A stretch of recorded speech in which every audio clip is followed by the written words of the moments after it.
요한복음 19장 26절부터 27절까지 시작. 예수께서 자기의 어머니와 사랑하시는 제자가 곁에 서 있는 것을 보시고 자기 어머니에게 말씀하시되 여자여 보소서 아들이니이다 하시고 또 그 제자에게 이르시되 보라 내 어머니라 하신대 그때부터 그 제자가 자기 집에 모시니라. 네. 아멘. 이 장면을 제가 살짝 설명해 드리겠습니다. 예수님이 십자가에 달리시는 장면입니다. 끔찍한 장면입니다. 세 사람이 십자가에 달려서 죽어가는 그 상황이었습니다. 그 가운데 주님께서 십자가에 매달려서 모든 피와 물이 쏟아 나오고 있는 순간 피와 침과 또 벌거벗은 모습으로 주님께서 달려 있어 그 밑에 보시니 거기에 사랑하는 어머니 마리아와 사랑하는 제자가 요한이 있습니다. 그들에게 주님께서 이렇게 말씀하시는 것이에요. 어머니에게 말씀하시되 여자여 보소서 아들이니이다 하시고 또 그 제자에게 이르시되 보라 내 어머니라 하신데 그때부터 그 제자가 자기 집에 그 어머니를 모시고 참 어머니로 대하고 참 어머니로 보살피는 그런 모습을 우리가 보게 됩니다. 그게 장면이에요. 여기에 지극한 어머니의 사랑과 또 아들의 사랑이 보이고 있습니다. 너무나 귀한 모습입니다. 어머니의 사랑을 느껴보신 적이 있지 않습니까? 누구나 어머니가 있습니다. 그렇죠? 나의 곁에 지금 계시든지 안 계시든지 나에게는 어머니가 있어요. 모두 다 그렇습니다. 그래서 이번 주 금요일 우리 금요 예배 때에 우리 아이들에게 물어봤습니다. 어머니의 사랑을 뜨겁게 느껴본 적을 한번 얘기해 봐라. 그랬습니다. 그래서 저는 잔뜩 기대했어요. 어머니의 어떤 희생적인 그런 사랑의 사건을 아이들이 나누겠구나. 이렇게 기대를 했습니다. 그런데 두 가지만 여러분들에게 말씀드리겠습니다. 그 한 아이는 이렇게 얘기했습니다. 아주 쑥스러운 모습으로, 아주 부끄러워하는 모습으로 내가 어렸을 때 엄마한테 뭘 잘못했어요. 그런데 엄마가 나를 엄청나게 혼냈습니다. 그래서 기분이 너무나 나빠가지고 종이 쪽지에다가 나 엄마 안 좋아해 썼어요. 그러면서도 불구하고 어머니께서 나를 끝까지 사랑해 주셨습니다. 그거예요. 엄마 안 좋아해. 엄마 미워도 아니고 엄마 안 좋아해요. I hate you가 아니고 I don't like you. 그거를 종이 쪽지에다 써놔가지고 너무나 마음의 죄책감을 느끼며 지금은 티네이저인데 지금까지 그것을 기억하고 너무나 미안해하는 그의 표정이었습니다. 여러분들은 어떻습니까? 어머니에게 더 심한 것을 쓰지는 않았을지 모르겠지만 뭐 쓰면 근거 남잖아요. 그렇죠? 그러니까 말로라는 그렇게 했을 거예요. 특히 여기 남자분들은 그랬을 것 같습니다. 여자분들은 잘 모르겠지만 남자분들은 이렇게 욱 하는 게 뭐가 있어가지고 자기도 알게 모르게 막 이상한 것을 내뱉을 수가 있지 않습니까? 그런데 이 아이는 엄마 안 좋아해. 그것으로 마음의 죄책감을 느끼고 참. 또 한 아이는 수련회 갔다 돌아왔다고 합니다. 돌아와가지고 엄마하고 온 가족이 자기를 픽업했대요. 픽업하러 온 사람들을 맞이하여 차에 탔더니 분위기가 썰렁하더래요. 기분이 다 안 좋았던 것 같아요. 분명히 엄마가 기분이 안 좋은데 그런 와정에서도 자기한테 물어봤대요. 수련회 어땠었니?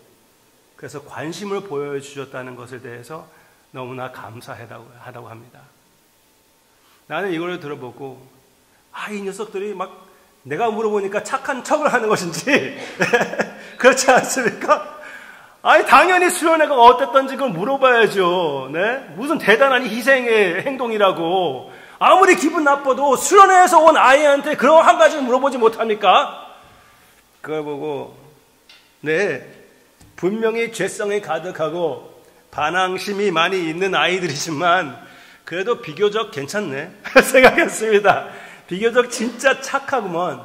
적어도 나보다는 낫구먼. 그렇게 생각하게 되었습니다. 얼마나 귀한 아이들인지 모릅니다. 아멘? 네.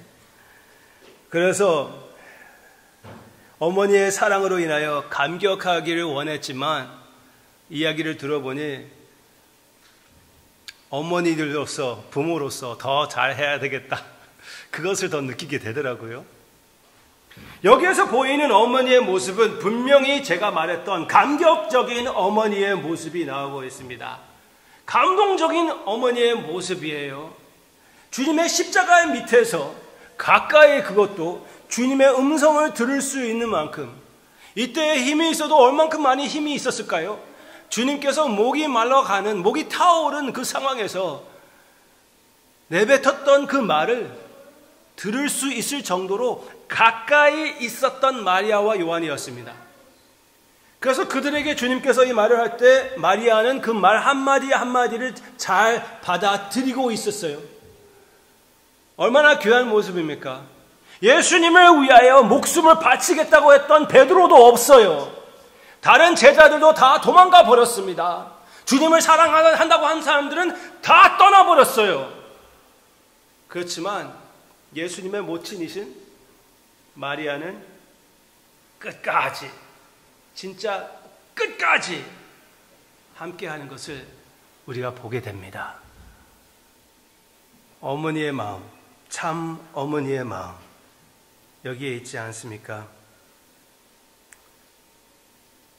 이 상황에서 마리아가 예수님과 함께 죽어도 상관이 없었을 것 같아요.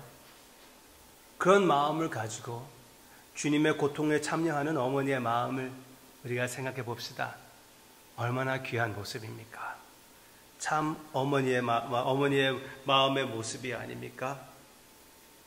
희생적인, 헌신적인 어머니의 마음을 여기에서 보여주고 있습니다.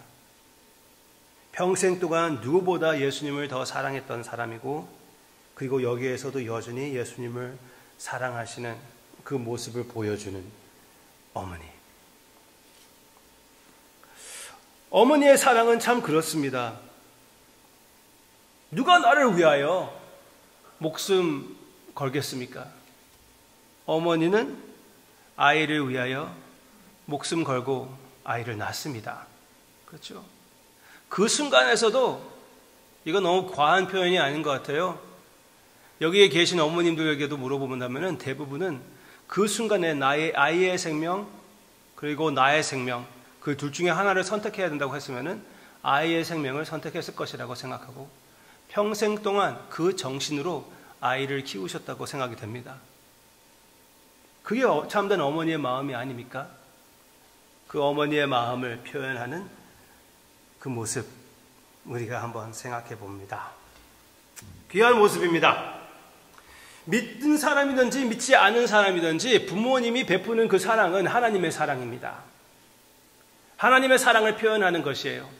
믿지 않은 사람들은 그 사랑을 하나님께 대하여 하나님께 감사를 드리지 못해서 안타깝지만 분명히 그것도 하나님이 주시는 은사이고 축복입니다. 그 사랑을 주님께서 받고 계시는 그 모습, 연약하지만 그래도 그 사랑이 거기에 여전히 나타나고 있습니다.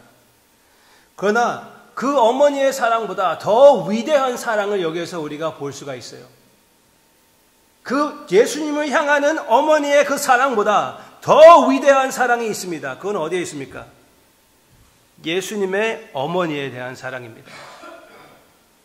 예수님이 당신을 바라보고 있는 어머니의 모습을 보고, 그리고 그와 함께 있는 사랑하는 제자의 모습을 보고 그들을 향하여 주님께서 말씀합니다. 여자여, 아들이라 주님께서 말씀하셨습니다. 여자여 보소서, 아들이니이다. 그리고 그 사람에게는 너의 어머니라 그렇게 말씀하시잖아요. 그렇죠? 무엇을 우리에게 얘기해 주고 있습니까? 주님이 십자가에서도 당신을 생각하는 것이 아니라 자기를 생각하는 것이 아니라 남을 생각하는 모습을 우리가 보게 됩니다. 십자가의 모습 전체가 그랬습니다. 우리가 아는 7언이 있거든요. 예수님께서 십자가에서 7가지 말씀하신 것. 그 가운데 대부분은 남에 대한 축복의 말씀이었습니다. 한번 생각해 보세요.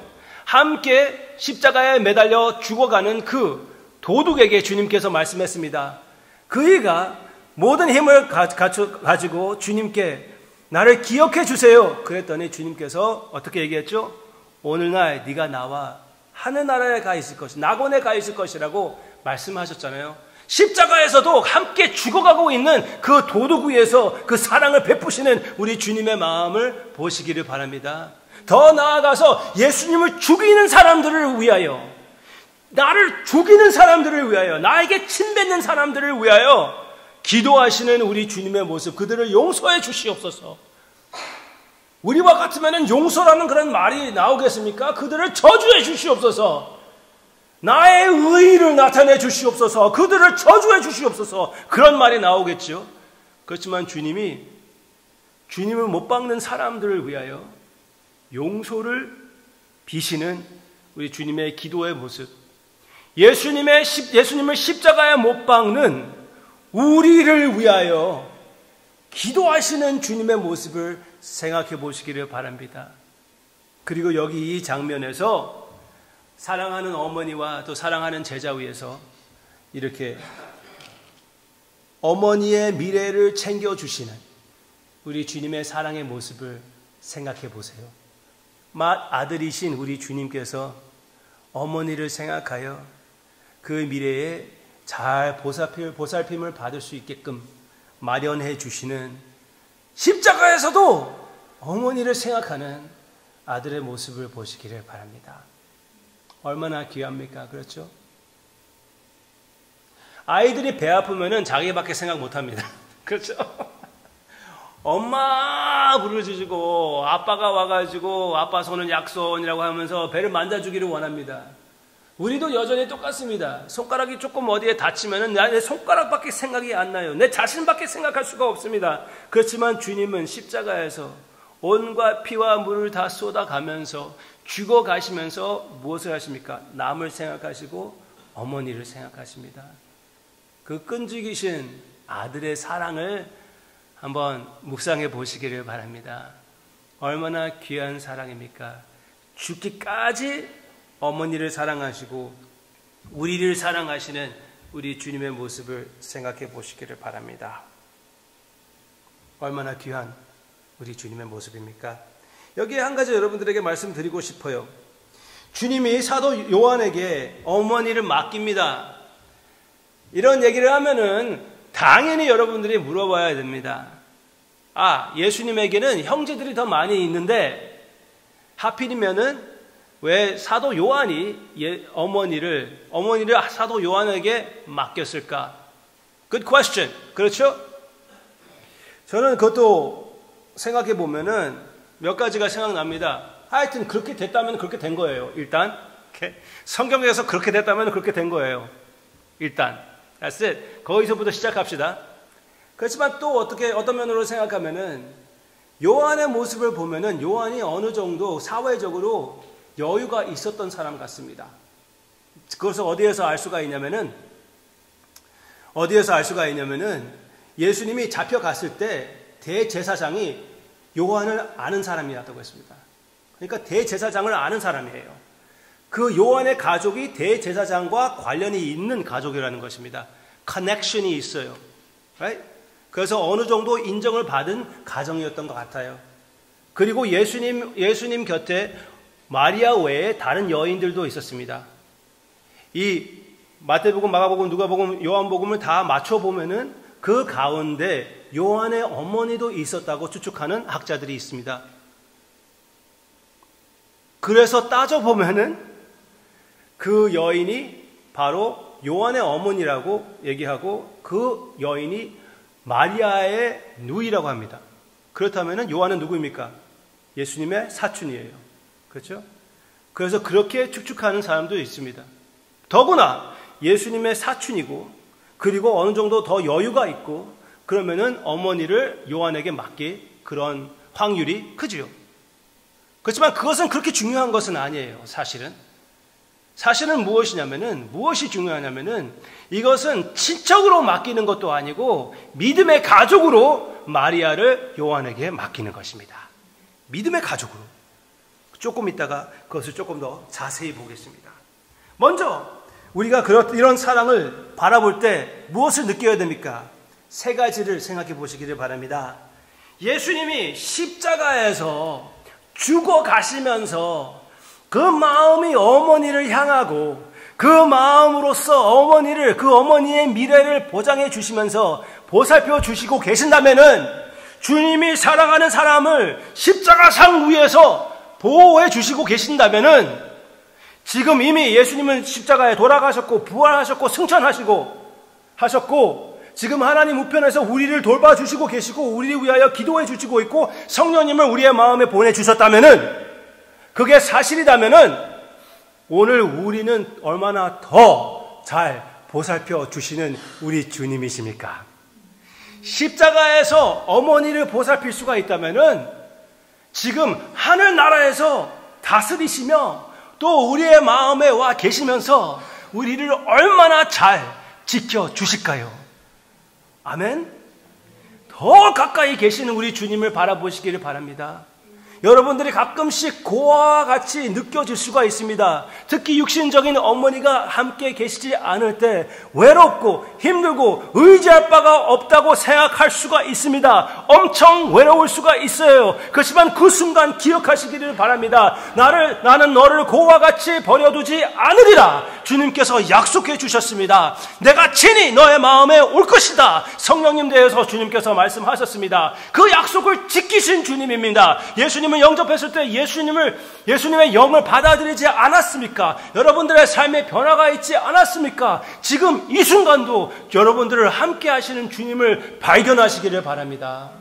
그리고 주님께 더 가까이 나아가시기를 바랍니다. 내가 외롭고 힘들고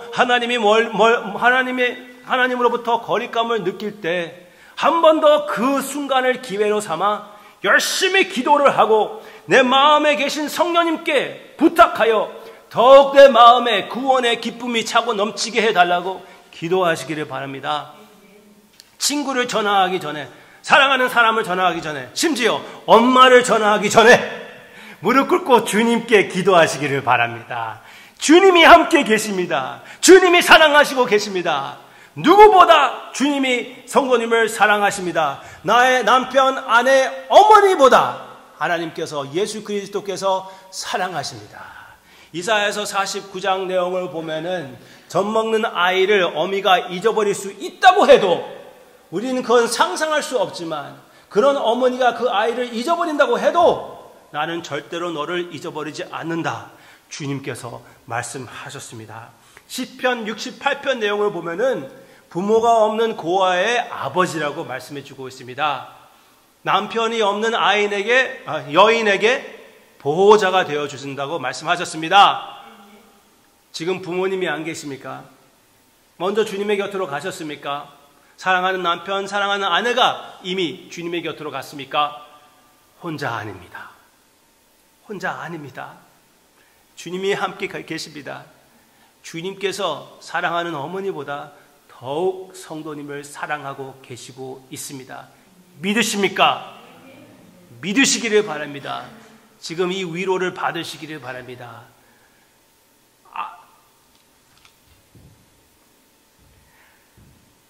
아무도 내가 영원히 네 옆에 있겠다고 약속을 지킬 수 있는 사람은 없습니다. 한국 문화도 이제 변화가 되어 약혼을 대단히 여깁니다. 프로포즈라고 하지요. 그렇죠? 제가 한번 프로포즈한 그 내용을 들어봤습니다. 여러분도 드라마 보면은 그런 프로포즈 내용이 나오지 않습니까? 절대로 당신이 눈물을 흘릴 날이 없게끔 내가 해줄 겁니다. 그런 얘기도 하고 끝까지 나는 당신을 버리지 않고 같이 갈 것입니다. 그런 약속도 하고 뭐 별거 다 해준다고 내가 한번 그런 진짜 프로포즈를 하는 내용을 다 한번 봤는데요. 그걸 보면서 저는 이렇게 생각했습니다. 말로는 누가 못해. 그렇죠? 한번 사랑하는 권사님이 이렇게 얘기를 합니다. 사랑하는 남편을 먼저 주님의 곁으로 보냈습니다. 그런데 이렇게 얘기하더라고요. 너무나 두 분이 같이 살 때는 너무나 이렇게 다정한 사이였습니다. 눈물 흘리면서 말씀하십니다. 평생 동안 나와 함께 있겠다고 약속했더니 먼저 떠나가는 건 뭐야? 그러면서 억울해 하시더라고요. 먼저 죽은 것도 서러운데 일부러 먼저 떠났습니까? 저도 먼저 죽게 되면은 저는 일부러 먼저 죽는 건 아닙니다. 그렇죠? 아시기를 바랍니다. Okay. Remember that? Alright. 근데 먼저 일부러 죽는 것은 아니잖아요. 사람은 그래요. 주님은 이제 일단 한번 우리 위하여 돌아가셨으니 절대로 죽지 않습니다. 절대로 떠나지 않습니다. 끝까지 우리를 사랑해 주십니다. 우리 주님의 사랑과 같은 사랑은 이 세상에 또 올 세상에도 없습니다. 오직 주님의 사랑만 영원한 사랑입니다. 아멘? 아멘. 어머니의 사랑이 너무나 귀하지만 그 사랑의 귀함의 중심에는 무엇이 있냐면은 하나님의 사랑이기 때문에 그렇습니다. 하나님의 사랑을, 그 희생적인 무조건적인 사랑을 표현하기 때문에 어머니의 사랑이 귀한 것이에요. 우리도 어머니의 사랑이 귀하다는 것을 느낄 때 어머니에서 끝나면 안 됩니다. 어머니를 지나서 어머니께서 표현해 주시는 그 하나님의 사랑을 느끼시기를 바랍니다. 그리스도의 사랑을 느끼시기를 바랍니다. 둘째 포인트를 말씀드리겠습니다. 둘째는 그렇다면 우리 어머니들을 사랑합시다. 아멘? 지금 나의 곁에 어머님이 계시지 않다면 오늘 그 어머니에 대해서 감사 기도를 하시기를 바랍니다. 어느 정도 시간을 좀 띄어가지고 주님 앞에서 사랑하는 어머니에 대해서 묵상하시고 하나님의 모습을 그 어머니 통해서 나에게 보여주신 것에 대해서 감사의 기도를 하시는 여러분들의 모습이 있기를 축원합니다. 분명히 여러분들에게 주어진 어머니, 나에게 낳기만 하게 해주신, 낳아주신 어머님이라고 해도 우리는 평생 동안 감사할 이유가 있는 것이에요. 아무리 삶이 어렵고 힘들었다고 해도, 그 어머니 밑에 있던 그 삶이 어렵고 힘들었다고 해도 그 힘듦으로 인하여 하나님께서 성도님을 만들어준 것이 아닙니까? 어머님 대해서 감사하시고 사랑을 표현하시기를 바랍니다. 지금 기회가 있다면은 어머니에게 사랑한다는 말을 하시기를 바랍니다. 한국 사나이로서 어떻게 그런 말을 입 바깥에 낼 수가 있을까? 그렇게 생각하실 수 있습니다. 그러나 한국적인 사나이로서 값진 고백으로서 더 귀한 것이 될 것이라고 믿습니다. 기회가 있을 때 사랑 고백을 하시기를 바랍니다. 어머니, 자주 표현하지 못해서 죄송합니다. 사랑합니다. 그런 고백을 하시는 우리의 모습이 되기를 원합니다. 왜? 주님께서 어머니를 그렇게 사랑하셨거든요. 여러분은 예수 그리스도 안에 숨겨져 있는 자입니다. 예수 그리스도 안에서 제대로 어머니를 사랑하는 사람이에요.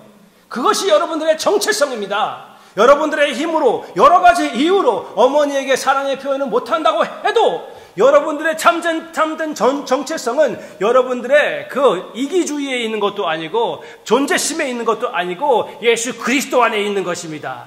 예수님이 어머니를 이렇게 사랑하는 마음이 있기 때문에 여러분들에게도 그 마음이 있는 것이고 표현할 수가 있는 것입니다. 기회가 있으면은 직접 그 표현을 하시고, 기회가 이제 지나갔다면은 시간을 떼어놓아서 주님 앞에 감사의 기도를, 그로 인하여 감사의 기도를 주님께 표현하시기를 바랍니다. 아멘? 주님께서 어머니를 그렇게 사랑했습니다. 마지막 포인트가 있습니다. 주님께서 어머니에 대해서 마리아에게 여자여 그랬습니다.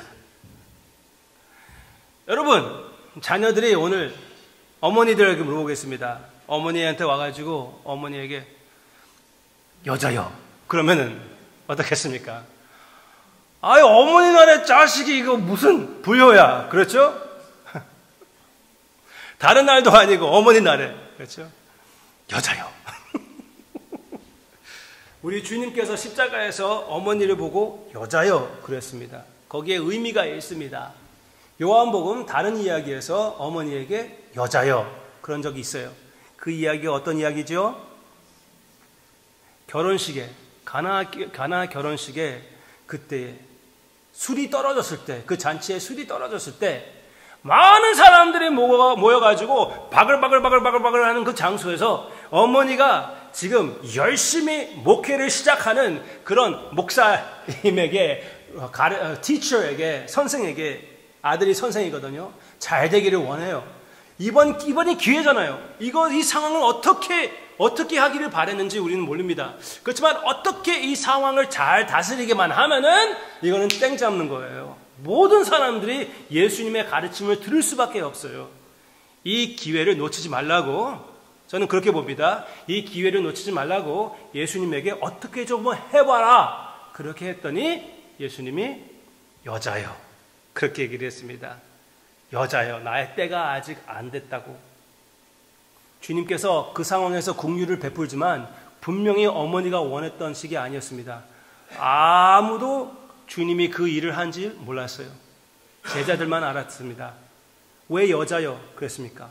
어머니, 상관하지 마세요. 그런 것이 아니라 여자요. 그랬습니까? 조금 거리를 두는 것입니다. 거리를 두는 것이에요. 여기에서 왜 주님께서 마리아에게 여자요. 그랬습니까? 주님은 육신적으로 이제 아들이 아니라는 것입니다. 이제 육신적으로 따진다면은 주님은 떠나는 것이에요. 죽게 되었습니다.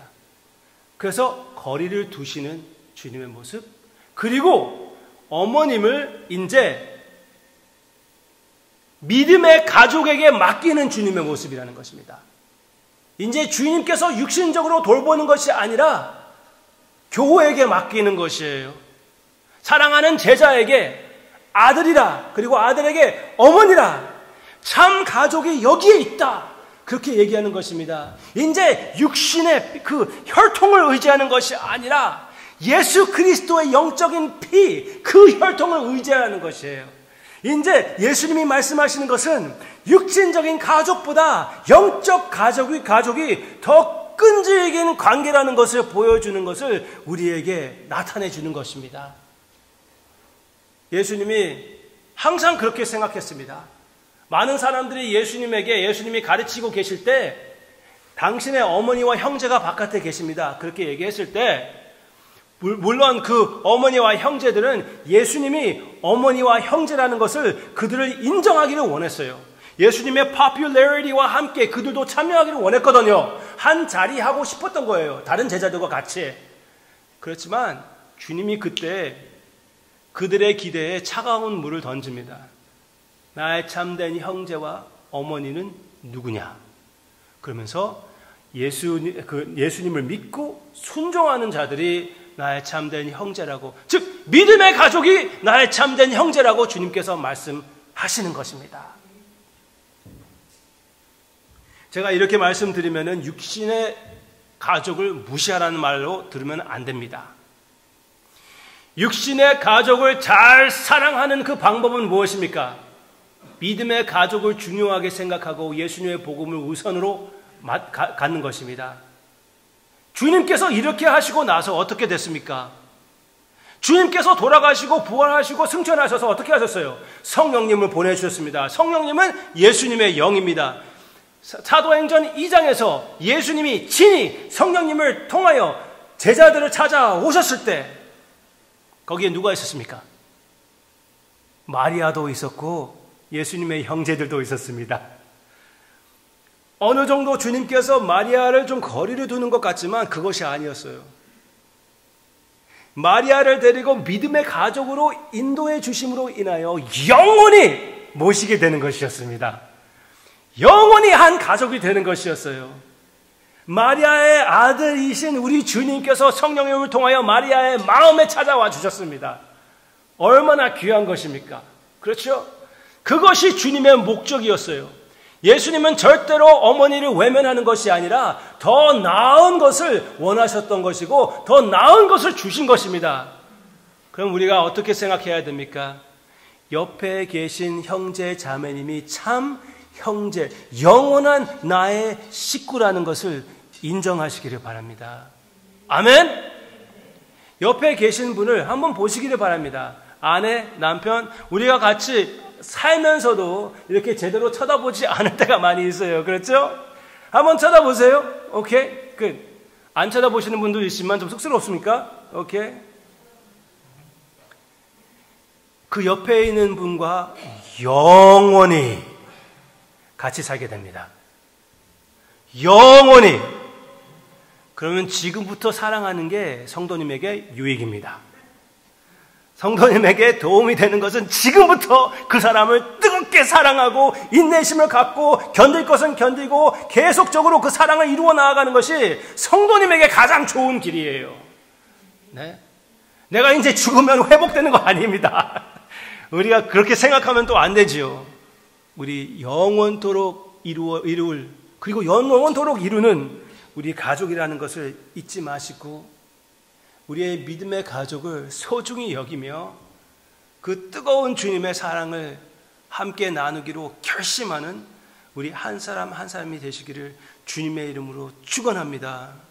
이 자리에 특별히 아내 아니면 남편과 같이 계십니까? 부모님과 같이 앉아 계십니까? 나의 육신의 가족이 믿음의 가족도 된다는 것은 얼마나 큰 축복인지 모릅니다. 네? 육신의 가족이면서도 나의 영원한 가족이라는 그런 축복을 받았으면 할렐루야 감사하며 매일마다 감사로 살아야 될 여러분들입니다. 아멘. 그런 축복을 여러분들 많이에게 주셨습니다. 그것은 이 세상에 줄 수 있는 무슨 부하와 비교할 수가 없는 것이에요. Greater than any treasure this world has to offer. 세상적으로 볼 때 우리에게 많이 없다고 그래도 진짜 우리에게 믿음의 가족을 주님께서 주셨다면은 나의 자녀, 나의 부모님께서 예수님을 영접하고 그 은혜의 충격으로 살고 있다면은 그것보다 더 큰 축복이 어디에 있겠습니까? 그 축복이 여러분들에게 축복이 되기를 주님의 이름으로 축원합니다. 지금 그렇지 않다고 해도 미래에 그렇게 되기를 주님의 이름으로 축원합니다. 그 바라는 마음으로써 주님 앞에 간절히 기도하며 함께 나아가기를 원합니다.